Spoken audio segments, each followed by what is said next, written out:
Pourquoi vous êtes toujours fatigué? On va voir dans cette vidéo 7 mythes qui ruinent votre sommeil et qui vous empêchent de bien dormir et d'être le plus concentré possible dans vos révisions, parce que nous allons le voir, le sommeil est l'élément le plus important pour garder la forme au quotidien, pour garder le mental et pour pouvoir ancrer au maximum les connaissances. Malheureusement, il y a trop de confusion autour du sommeil. On entend beaucoup trop d'informations qui sont vraies, qui sont fausses, et j'aimerais aujourd'hui dans cette vidéo réunir les 7 mythes les plus fréquents et vous proposer le guide le plus simple pour avoir un sommeil de qualité et le plus simplement possible. Parce que malheureusement, dans la vie, souvent, on essaie de trop complexifier les choses. Il faut avoir des notions qui sont simples pour pouvoir les retenir et les réappliquer. Le premier point, c'est d'avoir un rythme circadien qui soit précis. Donc, ce qu'il faut comprendre, c'est que le corps marche de manière cyclique. Donc, nous devons avoir une exposition au soleil tôt le matin et nous devons avoir une baisse des expositions à la lumière le soir. Ce qu'il faut comprendre, c'est le moment auquel vous allez vous réveiller et le moment auquel vous allez vous coucher va être aussi important que la durée du sommeil. Ce qui est important, c'est d'avoir ce sommeil, ce cycle journalier qui soit bien calibré pour que vous soyez dans les meilleures conditions pour pouvoir répéter ce cycle de manière précise et sur le long terme. Donc ce qu'il faut voir, c'est être toujours précis à la même heure, essayer d'incorporer des bonnes habitudes de sommeil et d'arrêter le week-end de se coucher à 4 h du matin et de se réveiller à midi, et la semaine après de se recoucher à 22 h et de se lever à 8 h. Le corps a besoin d'avoir un cycle qui soit précis et régulier, donc je vous encourage à implémenter chez vous des bonnes horaires, des bons cycles, et on va le voir juste après qu'il existe plusieurs chronotypes, donc à vous de trouver le bon chronotype. Mais lorsque vous avez votre chronotype, vous savez les horaires dans lesquels vous vous sentez le mieux pour vous coucher et pour vous réveiller, en fonction évidemment de votre emploi du temps, de votre travail. Mettez en place des bonnes habitudes de sommeil que vous allez tenir sur le long terme et donc qui vous correspondent. Deuxième point, c'est les chronotypes. Donc chacun a un chronotype différent. Il y a des personnes qui sont plus du matin, il y a des personnes qui sont plus du soir. Donc à vous de trouver le bon chronotype. Mais malheureusement, des fois avec notre travail, on n'a pas toujours le choix.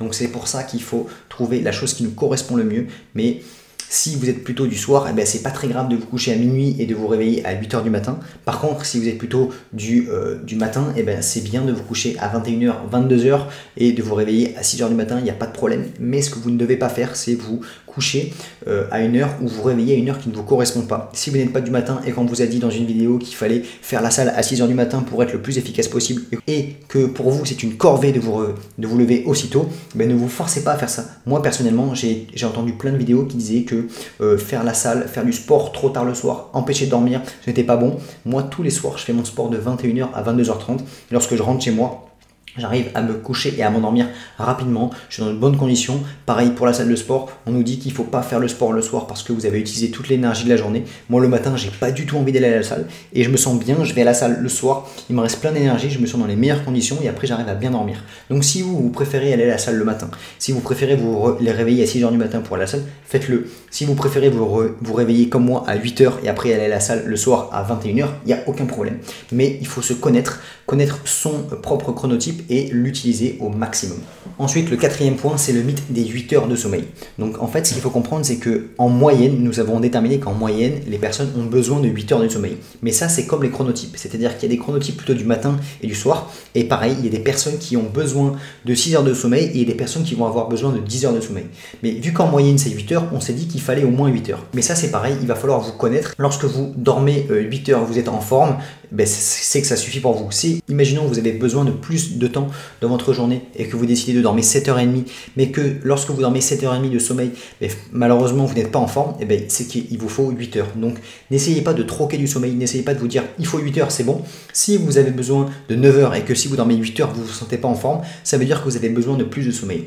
Donc c'est important de se connaître, de connaître la quantité de sommeil dont vous avez besoin personnellement. Moi je sais que j'ai besoin entre 7h30 et 8 heures de sommeil.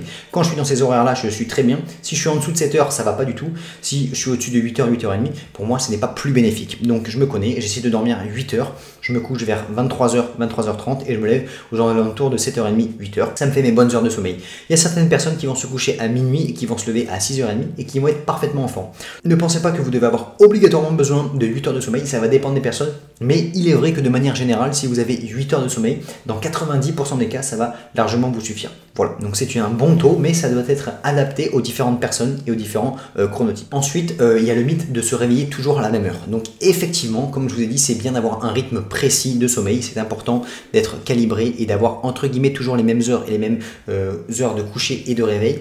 Mais il ne faut pas non plus trop se stresser à ce moment-là. Et si de temps en temps vous vous levez à 9h parce que c'est le week-end, si de temps en temps vous vous levez à 9h parce que c'est les vacances, etc., c'est pas ça qui va détruire tout votre sommeil. Donc il faut aussi comprendre que le corps est une machine qui s'adapte bien et que parfois, des moments où vous allez être avec des amis, vous allez vous coucher un peu plus tard, vous allez vous réveiller un peu plus tard, mais le quotidien doit avoir des heures qui sont assez précises, qui sont souvent reproductibles, mais il faut aussi comprendre qu'il ne faut pas trop se stresser par rapport à ça. Si vous vous réveillez un petit peu avant, un petit peu après, parfois sur une journée où on ne va pas avoir ces 8 heures de sommeil parce qu'on n'a pas bien dormi, parce qu'il y avait du bruit dehors, etc. C'est pas ça qui va tout changer. Par contre, au quotidien, il faut dormir correctement, il faut avoir un bon taux d'horaire, un bon taux de sommeil, il faut avoir ces bonnes heures, bien respecter les heures qui nous correspondent. Et peut-être vous pouvez tenir un petit journal de sommeil en se marquant un petit peu cette journée-là, ben, j'ai dormi moins, du coup je vais essayer d'un petit peu rattraper la nuit d'après. Mais de manière générale, il faut essayer de dormir le mieux possible, bien sûr, d'avoir des heures qui sont précises et qui nous correspondent, et surtout d'être un petit peu strict avec soi-même. C'est-à-dire que si vous savez que vers 22h c'est votre heure de coucher, ben, à partir de 21h vous allez commencer un petit peu à baisser les lumières, vous allez commencer à lire, etc. Donc soyez un petit peu strict avec vous-même et essayez aussi de ne pas l'être trop quand vous avez quelques modifications dans votre emploi du temps. Sixième croyance, c'est sur la lumière bleue. Donc effectivement, il faut essayer de réduire un maximum les lumières avant d'aller se coucher, mais il ne faut pas non plus être trop strict par rapport à ça. Moi, je vais vous encourager à essayer d'enlever les lumières au moins 30 minutes avant d'aller vous coucher. Donc, ce que je fais personnellement, c'est que je réduis les lumières dans mon appartement. J'essaie de ne pas mettre la lumière de la chambre à fond. J'essaie de ne pas mettre la lumière de la salle de bain à fond. Je me prends une petite douche chaude avant d'aller me coucher et ensuite je me mets dans le lit et je lis. Mais personnellement, moi, je lis sur mon téléphone. Donc, je mets le téléphone en mode avion. Je me mets sur l'application Kindle et je lis 20, des fois 10 minutes, des fois 20 minutes. Je lis et après, je m'endors. Donc, c'est vrai qu'il y a un petit peu de lumière. C'est la lumière artificielle, mais ça ne m'empêche pas de me coucher. Donc par contre, ce qu'il faut éviter, c'est les écrans trop lumineux, d'avoir la télé à fond, des choses comme ça, d'avoir trop de bruit, trop de lumière. Ça va être mauvais pour votre sommeil. Donc ce qu'il faut comprendre, c'est que c'est pas en soi la lumière bleue qui est néfaste, c'est le fait d'avoir trop de lumière le soir. Il faut bien calibrer son rythme circadien pour essayer de réduire progressivement les lumières. Et voilà. Donc moi, je vous encourage à baisser les lumières une demi-heure avant d'aller vous coucher. Évidemment, d'arrêter les écrans et après de vous mettre un petit peu à lire, par exemple. Le sixième point, ce sont les applications de sommeil. Personnellement, je n'utilise pas d'application de sommeil, tout simplement parce que je sais que j'ai un bon sommeil et j'arrive à, en ayant personnellement une heure de coucher qui soit assez régulière, d'essayer de dormir dans des bonnes conditions.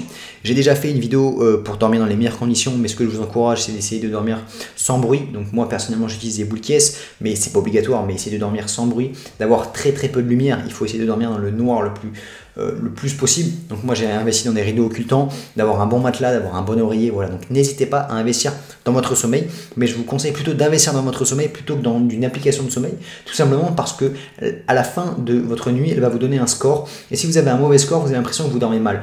Et malheureusement, c'est pas toujours corrélé, et on va se stresser, on va se dire oui, cette nuit j'ai que 60%, du coup je vais passer une mauvaise journée. Et c'est très simple de se formater mentalement et de se dire bon ben voilà, j'ai un mauvais score sur mon application de sommeil, du coup je vais passer une mauvaise journée. Essayez.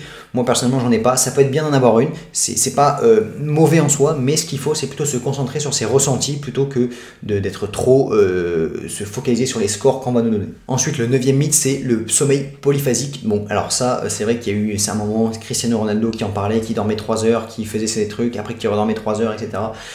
Le corps il n'est pas fait pour ça, le corps il est fait pour dormir la nuit sur des bonnes périodes. Vous pouvez, si vous voulez, si ça vous correspond, faire des siestes bien sûr, début d'après-midi, entre 15 et 1 heure par exemple, il n'y a pas de problème, mais le sommeil polyphasique il faut oublier parce que ce sont des choses qui ne sont pas du tout adaptées à notre rythme circadien, donc ça il faut oublier totalement. Et la dernière chose, ça va être la mélatonine. Donc effectivement, la mélatonine, ça peut être un bon complément lorsque notamment vous rentrez de voyage ou vous arrivez quelque part où vous n'arrivez pas à vous calibrer ou quand vous avez des petites phases d'insomnie pendant une semaine ou deux. C'est bien de prendre un petit peu de mélatonine. Moi, à un moment proche des examens, j'avais pas hésité à prendre de la mélatonine. Ça me permettait de m'endormir plus rapidement et de me sentir un peu plus serein. Mais ça a plus presque un effet placebo et ça vous réussit à vous endormir, mais n'utilisez pas ça sur le long terme, n'utilisez pas non plus des somnifères sur le long terme parce que le meilleur moyen d'avoir un bon sommeil de qualité, c'est avoir un sommeil le plus naturel possible. Donc mettez plutôt l'accent sur le fait d'avoir un bon rythme régulier, de vous coucher aux bonnes heures, aux heures qui vous correspondent, de réduire progressivement les écrans avant d'aller vous coucher, de vous prendre une petite douche chaude etc. De faire de la lecture, des activités qui vont plutôt vous poser avant d'aller vous coucher, plutôt que de prendre des substances chimiques et d'essayer de sécréter naturellement ces hormones-là qui sont bien plus de meilleure qualité quand elles viennent de notre propre corps. Donc essayez de faire ça le plus naturellement possible, d'appliquer tous les conseils que je vous ai donnés, donc des heures de coucher qui soient assez précises, qui vous correspondent, en essayant de faire de la lecture le soir, de vous poser le plus possible, de réduire les lumières, et finalement voilà, de dormir dans des bonnes conditions avec une chambre qui soit assez fraîche. Donc s'il faut mettre un ventilateur, s'il faut mettre une clim, d'avoir bien le noir, rideau occultant, masque de nuit, boule caisse si vous avez trop de bruit, un bon matelas, un bon oreiller. Voilà, si vous êtes dans toutes ces conditions-là, vous allez pouvoir dormir dans de bonnes conditions et implémenter un bon cycle, et plus vous dormez bien, mieux vous serez au quotidien. Voilà, j'espère que cette vidéo vous aura plu. N'hésitez pas un petit peu à me dire, à me faire part de vos retours en commentaire. Moi, je vous souhaite de bonnes révisions et je vous dis à la prochaine. Ciao.